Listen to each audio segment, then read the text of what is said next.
Okay, welcome to the Salty Hunter Podcast. I'm your host, Gary Weaver, here with a good friend of mine, Christian from Outlaw Peak Media. How goes it? It's going. About yourself? Well, so this is the introduction to the Salty Hunter Podcast.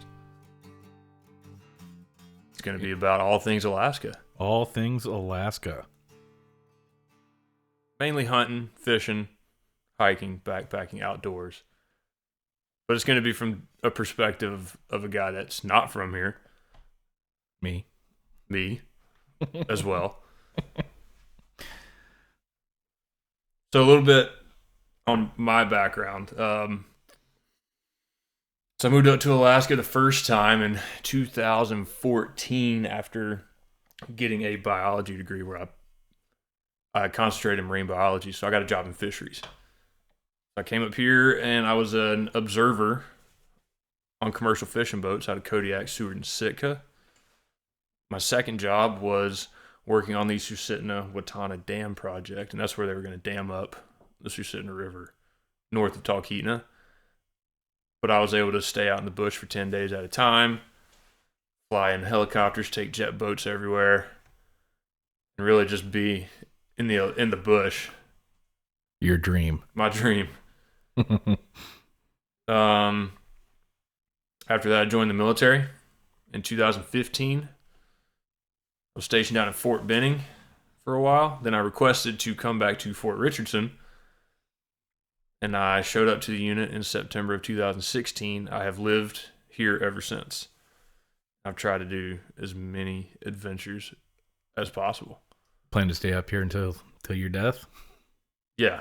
I got a feeling they're going to bury me here. There you go. Not at home? This is home now. There you go. I grew up in North Carolina, but this is home. Yeah. Yeah. I stepped off the plane in Kodiak, and I knew I wasn't going back. Yeah? Yeah. I can't. It's impossible. So, a little bit about why I moved here. I moved to Alaska because this was the only spot for me. After college, I did a short stint living in Florida. Oof. I didn't care for it. That's Florida. Would spend my time looking at property out west, like Washington, Idaho, Montana. But every time I would get up searching for land up there, I would always migrate towards Alaska. And then as a kid, my uncle was in the Coast Guard. He was stationed in Kodiak, and I got to see him once every few years. But I would see pictures of what he did, and I always wanted to go.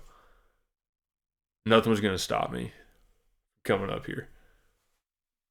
So whenever I got up here and realized that this is where I wanted to be, however, it's kind of hard to find work, especially for a guy that's from the lower 48, from the south, the lower 48, to find work up here. It's not easy. I still wanted to join the military in some capacity, so I gambled, I rolled the dice, and I wound up lucking out and get stationed back up here, and I was lucky enough to find work afterwards. Good old UPS. Good old UPS. We'll cut that out. What brought you up here? Well, I lived in a cornfield my entire life, and I had an opportunity to come up here with some folks. It was either up here or the cornfield, and I chose up here. Understandably. There's only so much corn one can take. So what was your journey? Like mine was kind of, I followed work, went away for a while, being stationed in Georgia, and then coming back. I mean, what was your journey to get here where you are right now? Where I am right now. Oh, and it's not as eventful as yours was. It doesn't have to be. You're here.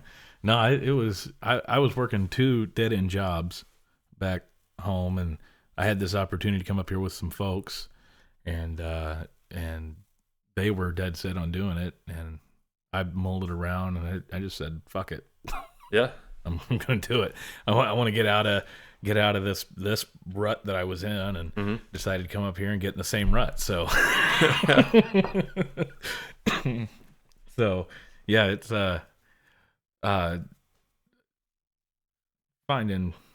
I still haven't found out who the hell I am yet, so I don't know. Dude, you're up here. So this is all of your recording equipment. You're going to school for this. Yeah. You have Outlaw Peak Media. You have your band. Yeah. Arctic Outlaws. I mean, what else we got here? We can shoehorn a shameless plug. I'm just saying, you got things going. Yeah. Last year put a halt to a lot of it, but yeah. Sure. But now you picked up this project. Mm-hmm. Yeah. I'm excited for this project. Yeah. Me too. Some more. So besides following those folks up here, what else drew you up here? So for me, I don't know if it was necessarily Alaska that was the thing. More of it was I kind of wanted to get out of where I was, because it was dead end everywhere. Yeah. Because in my hometown, it was the tire factory, fast food, box store, whatever, or farming. Yeah. And you can tell by looking at me, I'm not a farmer, and I did not want to go to the tire factory. I know some farmers they would eat you. Oh yeah. Well, yeah, there's that, but I for what I wanted to do, and deep down, music is my passion, recording all this stuff. I love this, and I felt like maybe there was a better chance of me doing that up here than down there. Sure, everything's new up here. Yeah, especially I like down there, I could do record cows, pigs. You could record the corn growing. Yeah, doesn't make a lot of sound unless the wind's blowing. Time lapse corn photos. Oh God. Oh. I mean, it's okay. So people like you didn't read Outdoor Life. No, you didn't watch like Fred Bear's old classic bow hunts. You didn't. I didn't. No. So this is completely new information. What I'm getting from you. Well, besides my uncle being in the Coast Guard and looking at his photos, I mean, I was the dude that was obsessed with all those Alaska shows. Started with Deadliest Catch. I wanted to work on a crab boat. Yeah. I don't know why. It's miserable. Yeah. And after working as a biologist on the boats, I wasn't working as hard as the fishermen were. Just, man, that's rough work. Yeah. And it's repetitive. Same thing over and over and over again. I was lucky enough that I got to do 3 or 4 or 5 days on shore. Those guys just offload and they get right back at it. I couldn't do that. Yeah. I watched Deadliest Catch a lot, and there's no way in hell you get me on one of them boats to look at, but it better stay tied to the dock. There's one boat in particular. I get nauseous thinking about it. I got so seasick. But I don't know. For me, it was the wildness of it. It was the total remoteness. You know, reading Fred Bear's field notes and watching his old hunts, or even guys like Dick Prenicky. He's the one that built those 2 cabins out at Twin Lakes back in the 60s. And they play his documentary on PBS. Man, watching those. Yeah. At an impressionable age, that would... I mean, that's inspiring. It's inspiring stuff. Reading his journals, it's fantastic. You got guys that are true lovers of nature. Teddy Roosevelt, Aldo Leopold. How many folks know about him? I have no clue who that is. Well, in the hunting and conservation circles, he's like the father of modern conservation. Oh, okay. Yeah. And his book, the Sand County Almanacs, was a collection of essays that he wrote strictly about like conservation and land management. And a lot of that stuff still applies to up here. Yeah. Alaska's what, 90 some percent public land? So using his land ethics is definitely another thing that brought me up here. And then you got some mainstream stuff that brings people up here. You got like the Alaska State Troopers, you got Daly's Catch, you got What's The Last Frontier or something. Oh, there's that one show. So stupid. The Bush People. I've never even heard of that one. No, it's Alaska Bush People. I'm sure it's not worth it. Sure it gets great ratings. They live in Seattle.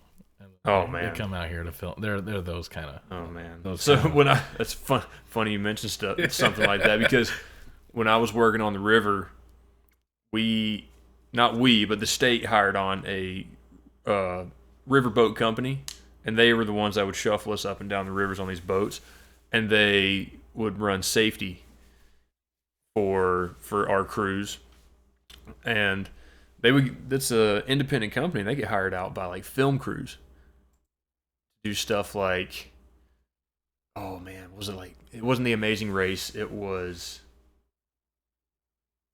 basically a survival show, point A to point B with the team. I forget what it's called.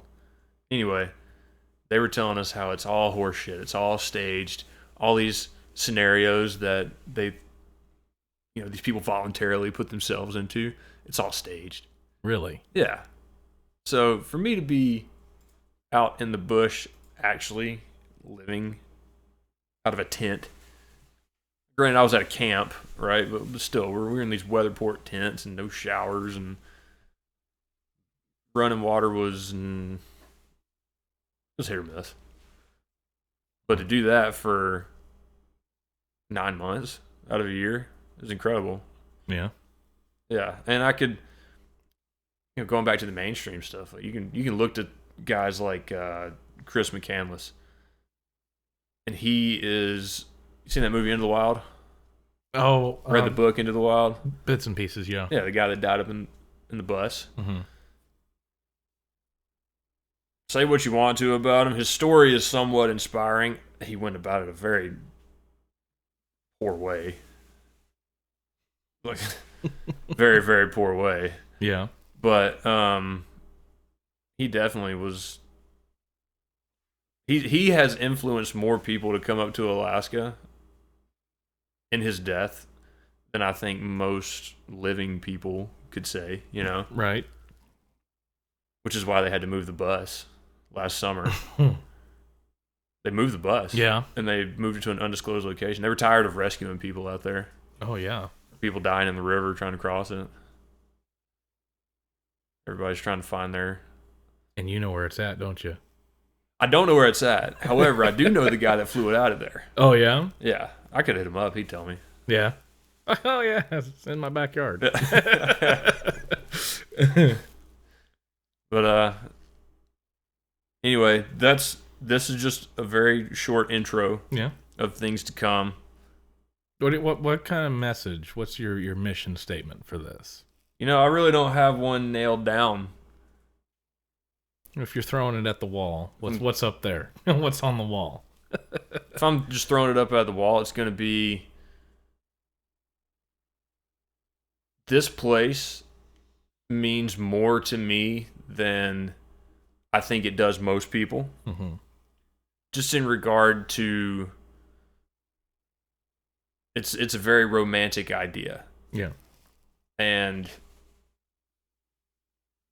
it's very special to me because I worked damn hard to get up here. Oh, yeah. I took a chance. All of my family's on the East Coast. I'm the only one up here. I left my support system. So I think the overall mission statement is going to be, let's talk about this. Let's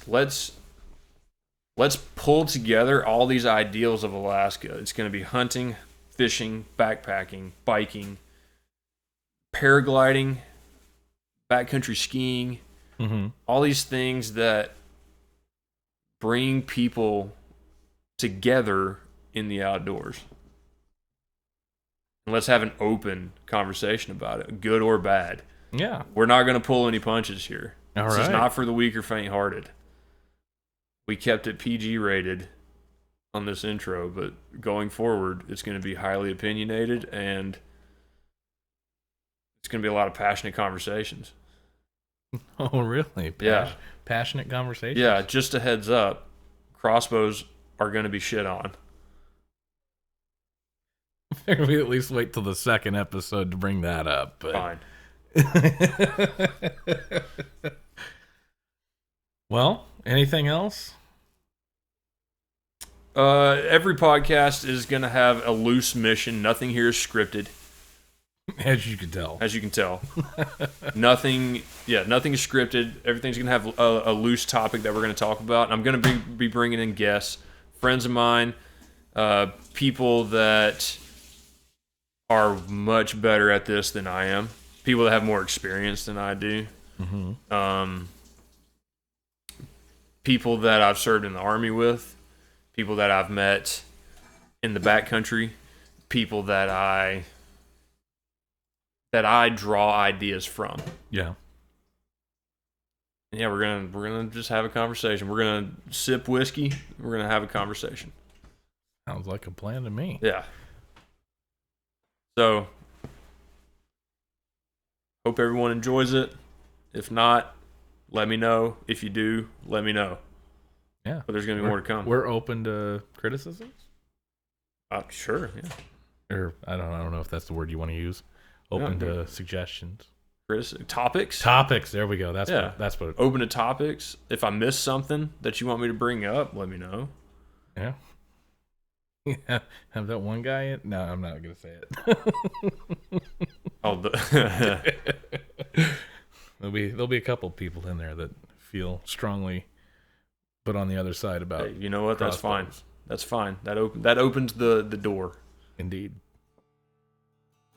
Okay. All right. Until next time. Until next time. All right. Out. Out.